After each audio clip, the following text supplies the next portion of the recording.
Il dit, et puis nous allons faire ce deuxième homme. Il était en train d'expliquer le premier homme, le premier fils de Logos, puis il créa l'homme à son image, puis il parle maintenant de l'homme formé de la poussière de la terre. Il dit, puis nous allons faire ce deuxième homme. Le premier homme, vous ne pouvez pas le voir. Le deuxième homme était un anneau. Et maintenant, il prend un troisième homme et le fait comme un petit nuage blanc. Il apparaît. Nous pouvons le voir. Le Saint-Esprit qui descend. Et il était un homme tout fait. Ça, c'est l'âme de l'homme. Et le don éternel. Et après que cet homme eut péché, il a caché cette âme. Les ténèbres, l'obscurité y est en train. Est-ce que quelqu'un peut dire amen? Amen. Et alors Dieu est descendu. Il a vécu dans l'homme, il a souffert avec l'homme et il a racheté l'homme.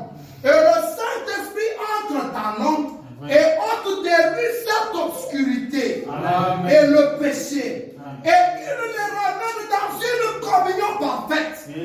Une partie de Dieu. Est-ce que quelqu'un peut dire amen? Amen. Il ramène l'homme à redevenir une partie de Dieu. Et maintenant, nous, par le sang de Christ, qui nous purifie du péché, nous devenons de fils et de filles de Dieu. Amen. Alors, qui est Dieu? C'est celui qui s'est tenu là et qui a de ses mains sorti les étoiles et amène le monde à l'existence et il a fait des choses invisibles, la divinité. Et la divinité elle-même habite dans l'homme. Amen. Le Créateur, amen, qui a créé les cieux et la terre, habite dans les hommes. Est-ce que quelqu'un peut dire? Amen. Lorsque Dieu a appelé cette lumière à l'existence, il souffla le souffle de vie dans l'homme. Il plaça la divinité dans l'homme. Est-ce que quelqu'un peut dire amen? Amen. Maintenant, lorsque l'homme a péché, il a taché cette nuée blanche. Il a porté une tache noire sur la nuée blanche qui était la divinité de Dieu. Et comme Dieu ne demeure pas avec le péché, alors Dieu a séparé le cercle. Il a scindé le cercle de la divinité en deux. Et quand le cercle est divisé en deux, la morceau qui reste là, si je peux prendre l'exemple de là-bas, la partie ici forme maintenant un arc qu'on appelle arc-en-ciel. Et si je peux bien vous faire comprendre ce que je voudrais parler ce matin, Frère Branham dit que lorsqu'il avait eu la vision des trois boules que Dieu lui avait données, il devait pêcher les petits poissons. Mais Dieu lui dit, je ne t'ai pas envoyé pour les petits poissons. Tu dois attraper le poisson arc-en-ciel. Le gros poisson arc-en-ciel qui se trouve dans les eaux profondes. Et ce poisson arc-en-ciel-là, c'est le pouce. Amen. Est-ce que quelqu'un peut dire amen? Maintenant, ce poisson arc-en-ciel, si je peux bien m'exprimer, est en train de porter une moitié d'arc. C'est pourquoi on l'appelle le poisson arc-en-ciel. Et où est l'autre partie de l'arc? C'est la partie de l'arc que Dieu lui-même s'est dégardé. La partie de l'arc qui n'était pas tachée avec la tache noire du péché. Est-ce que quelqu'un peut dire amen? C'est pourquoi quand le Seigneur Jésus-Christ descend dans Apocalypse 10, la Bible dit qu'il a l'arc-en-ciel au-dessus de sa tête. Amen. Pourquoi il a l'arc-en-ciel au-dessus de sa tête? Parce que l'autre morceau de l'arc-en-ciel se trouve sur la terre. Amen. L'autre partie de l'arc-en-ciel, c'est le pouce qui se trouve sur la terre. Est-ce que quelqu'un peut dire amen? Et si nous pouvons parler ce matin de la grande lumière brillante, la grande lumière brillante, il ne s'agit pas seulement du Seigneur Jésus-Christ, mais vous êtes la grande lumière brillante. Amen. Parce que vous portez l'autre moitié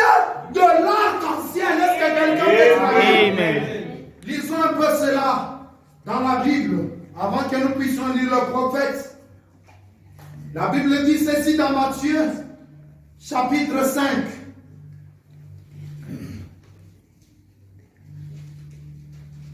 Matthieu, chapitre 5, à partir du verset 13. La Bible nous dit, vous êtes le sel de la terre. Mais si le sel perd sa saveur, avec quoi la lui rendra-t-on? Il ne sert plus qu'à être jeté dehors et foulé aux pieds par les hommes. Vous êtes la lumière du monde. Est-ce que quelqu'un peut dire amen? Amen. Vous êtes la lumière du monde. Est-ce qu'on peut tous dire ensemble, nous sommes la lumière du monde? Nous sommes la lumière du monde. La Bible dit, vous êtes la lumière du monde. Une ville située sur une montagne ne peut être cachée. Et on n'allume pas une lampe pour la mettre sous le boisseau, mais on la met sur le chandelier. Et elle éclaire tous ceux qui sont dans la maison. Que votre lumière luise ainsi devant les hommes. Afin qu'ils voient vos bonnes œuvres et qu'ils glorifient votre Père qui est dans les cieux. Amen. Si nous pouvons parler de la grande lumière brillante ce matin, la grande lumière brillante, c'est le Seigneur Jésus-Christ qui est accompagné de son épouse. Amen. Parce que son épouse porte une moitié de cette lumière brillante qui avait été appelée à l'existence au commencement, et lui porte une moitié de la lumière brillante qui avait été appelée à l'existence. Lisons encore Matthieu, cette fois-ci au chapitre 6, au verset 22. La Bible dit ceci. L'œil est la lampe du corps. Si votre œil n'est pas en bonne santé, tout votre corps, et si votre œil est en bonne santé, tout votre corps sera entièrement éclairé. Mais si votre œil n'est pas en bonne santé, tout votre corps sera dans le ténèbre. Mais ainsi Jésus ajoute, et que la lumière qui est en vous ne soit pas, et si la lumière qui est en vous est ténèbre, vous serez entièrement dans le ténèbre. Ce qui veut dire que l'épouse de Jésus-Christ est la grande lumière qui est en train d'éclairer le monde. C'est comme j'ai toujours l'habitude de dire aux gens, si les gens sont dans ce monde ici, ils ont des champs, ils roulent de belles voitures, ils font leurs activités, c'est parce que l'épouse est encore sur la terre.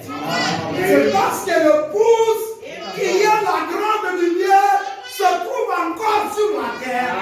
Alors ils sont en train d'obtenir le reflet qui proviennent de la lumière de l'épouse. Est-ce que quelqu'un peut dire amen? Parce que dès que l'épouse quitte la terre, le jugement frappe. Le jugement ne peut pas frapper. Parce que l'épouse, qui est la grande lumière, se trouve encore sur la terre. Est-ce que quelqu'un peut dire amen à cela? L'épouse qui est la deuxième moitié de la grande lumière que Dieu avait appelée à l'existence. L'épouse qui est la partie importante. Excusez-moi que j'aime beaucoup prêcher de l'épouse de Jésus-Christ, parce que Frère Branham dit, c'était dans un service, il avait dit, c'était dans une église comme je suis venu ici. Alors c'était dans l'église de Frère Joseph Boss. Frère Joseph Boss était en train de parler en bien de Frère Branham. Et puis enfin, il a commencé à parler de la famille de Frère Branham. Et quand Frère Branham est monté, il dit, j'ai aimé que Frère Boss ait bien parlé de mon épouse. Parce que s'il y a un mérite qu'il faut donner à William Branham, donnez-le à mon épouse. Amen. Parce que si elle n'est pas là, William Branham n'aurait pas ce mérite qu'il peut avoir. Amen. Parce que si elle cache, William Branham n'aura pas le mérite qu'il a. Amen. Pour que William Branham ait le mérite qu'il a, il faut que son épouse puisse être là. Et Christ est incomplet sans son épouse. C'est pourquoi je me parlais de l'épouse de Christ. Afin de montrer aux enfants de Dieu quelle place et quelle position nous détenons auprès de notre Père Céleste. Frère Branham me dit ceci dans le message le 24 ancien, au paragraphe 158. Je commence au milieu du paragraphe pour ne pas faire une très longue lecture. 158, il dit: je permets ceci à l'Église. Remarquez ceci, pour que vous sachiez que la couleur de la lumière qui est avec le Seigneur est bien. La lumière du Seigneur suit le Seigneur, et c'est le Seigneur. C'est la couleur d'ambre, une couleur vert jaunâtre. C'est la même couleur qu'a la lumière qui est avec nous aujourd'hui. Donc parlons de cette lumière-là. C'est la même couleur qu'a la lumière qui est avec nous aujourd'hui. Et dont les savants ont pris la photographie. Une couleur vert jaunâtre, la couleur d'ambre. Je n'étais qu'un petit garçon quand je l'ai vu pour la première fois. Vous vous en souvenez, vous les anciens d'ici. Je vous disais toujours bien avant que cette photographie s'y soit prise. Cette lumière était vert jaunâtre, c'est-à-dire la couleur d'ambre. Et pour que vous sachiez que l'Esprit du Seigneur, il termine par la phrase 160, lorsqu'il vit cela depuis la forme de rein de cet être vivant qu'il se tenait devant lui, Ézéchiel dit: depuis ce rein qu'en haut c'était comme du feu, et depuis ce rein qu'en bas il y avait une lumière qui le couvrait. Et tout autour, il y avait de nombreuses couleurs, comme dans un arc-en-ciel, n'est-ce pas vrai? Je voudrais que vous vous rappeliez que Dieu existe encore dans les mêmes couleurs. Un feu, couleur d'ambre, depuis le rein jusqu'en haut. Et on a pris de photos avec une caméra, ou plutôt avec un appareil photo en couleur. La couleur d'ambre, depuis le rein jusqu'en haut, et depuis le rein jusqu'en bas et tout autour. Il y avait plusieurs couleurs, comme dans l'arc-en-ciel après la pluie. Jésus-Christ, le même hier, aujourd'hui et éternellement. Le Saint-Esprit est toujours dans sa puissance. Il est toujours dans son Église dans ces derniers jours. Voilà, il ne s'agit pas de moi. Je me tenais simplement là, mais on a pris cette photo. Je voudrais que vous puissiez examiner cela. C'est exactement ce qu'avait vu Ézéchiel. Les mêmes couleurs, la même façon d'agir, rayonnant de la même façon que ces êtres vivants.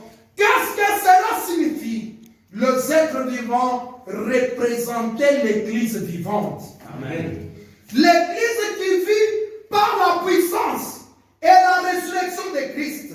Ces mêmes couleurs d'ambre le couvraient depuis le rein jusqu'en haut et depuis le rein jusqu'en bas. Qu'est-ce que je voulais dire en lisant ceci? Je voulais vous faire comprendre que cette lumière qui avait été appelée à l'existence au commencement, lorsque Dieu dit que la lumière soit et que la lumière fut, c'est grand logos, le premier fils de Dieu, a la couleur d'arc-en-ciel. Voilà pourquoi l'épouse qui se trouve dans les eaux profondes, cette épouse-là est une épouse arc-en-ciel.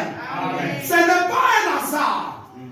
Ce n'est pas juste par mystère que l'épouse soit l'épouse arc-en-ciel. C'est parce que cette épouse-là est une partie de Dieu. Alors comme Dieu est le Dieu de la colonne de feu, le Dieu de l'arc-en-ciel, parce que Frère Branham me dit, l'arc-en-ciel a cette couleur dedans. En regardant comme ça, vous ne pouvez pas directement identifier toutes les 7 couleurs. Mais arc-en-ciel a 7 couleurs. Et notre Dieu porte ces 7 couleurs-là. C'est pourquoi la robe que Joseph avait, c'était une robe multicouleur. Pour représenter la divinité de Dieu qu'il devait représenter. Là, je vais lire maintenant dans Biographie, à la page 314. Frère Branham dit ceci.